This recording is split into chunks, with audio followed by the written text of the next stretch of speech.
Thank you for being here.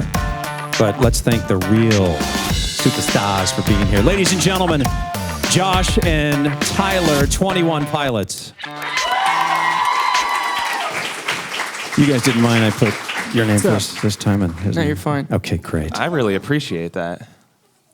Yeah, I know that you're like, a lot of times he picks on you, so yeah. I understand how important he is to you. All right, we're going to start in the back row. This is Carrie Hoggs. Please stand up. And what is your question for 21 Pilots? Hello, my question is, many of your fans characterize you two as superheroes because of how powerful and meaningful your music is. But we want to know, do you feel like superheroes? Absolutely. Yeah. I feel powerful. We're extremely important. Is Great that what question. you wanted us to say? Yeah, that's what I was expecting. Yeah, kind of. I don't know which would be a cooler answer though. I think the higher the stage, the more important we feel. So we're much higher than you guys right now. So naturally, we feel more important than everyone else. Other than the camera guy in the back, we're about the same level as that guy. He's kind of a superhero as well. No, to maybe seriously address your question, in a sense, it helps to separate what we do on stage in the way that maybe some people view us when we're doing what we do, and then us as normal people.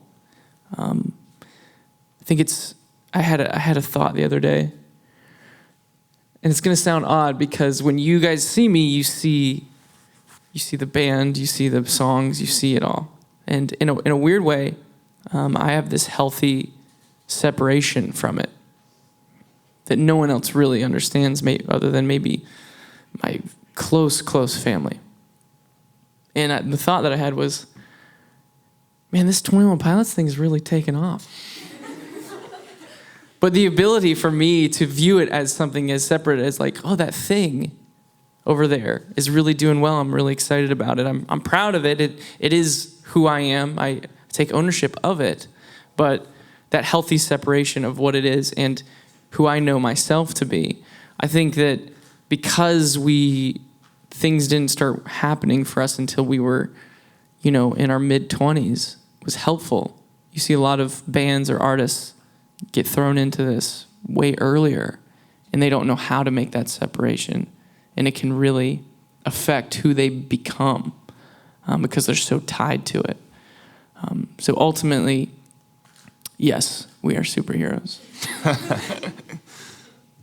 This is Caitlin Witten. If you had to pick another way to express yourselves besides in a song, what vehicle would you use? Wow. Like a truck. Well, like one of the big trucks.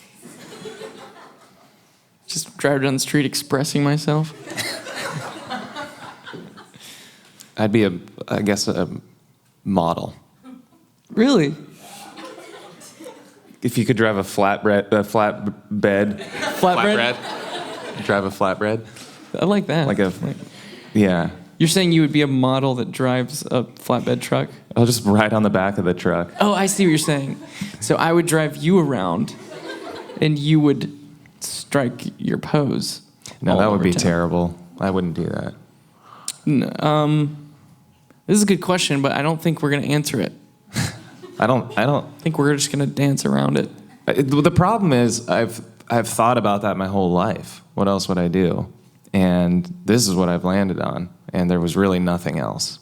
So I don't think I could come up with another thing. Otherwise I would have tried it by now. Yeah. I don't really think that either of us had a very solid plan B, if that's what you're asking. We'd still be friends, right? I think we would. We'd be like losers, though. Yeah, because what would we be doing? You want to come hang out again? Yeah. Try and express ourselves somehow. Just expressing ourselves in any way possible. But yeah, we don't. That's actually a terrifying question. Thank you. Yeah. It's nice to see them terrified.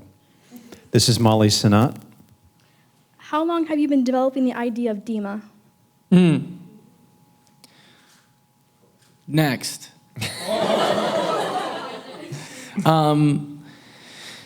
Yeah, no, the story has been around longer than, Trench itself, but it's hard to say exactly when, because a lot of these things started to come to life for me at different times, and it's a story that I feel like has been around a while in my life, but being able to then name it, Dima. I remember where I was when I first came up with that word, and I was actually in the ocean.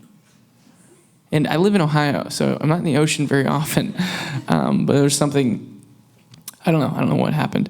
But that word came to me and it just made sense with what it is that I was opposing at the time and working through. And this whole idea of treating your own psyche as this map that you can travel in. And you learn where you're trying to go, but you also, more importantly, learn where you're trying to leave, some areas that you shouldn't go anymore. And I think that, when we watch movies and we live in these, other worlds, we forget that what we're going through, our own story right now, is just as dramatic and exciting and challenging as any other Hollywood fantasy movie that we all get excited about, or at least I get excited about. And to be inspired by my own story and kind of giving names to the opposition and I don't know, it helped me work through something I was working through. So I guess I can't really specifically answer your question of how long it's been, but it feels like it's always been in a kind of weird way. So I'm just excited that people have kind of wanted to dive into it with me, and it's become so much more important now that we've been able to express it and show you guys that story.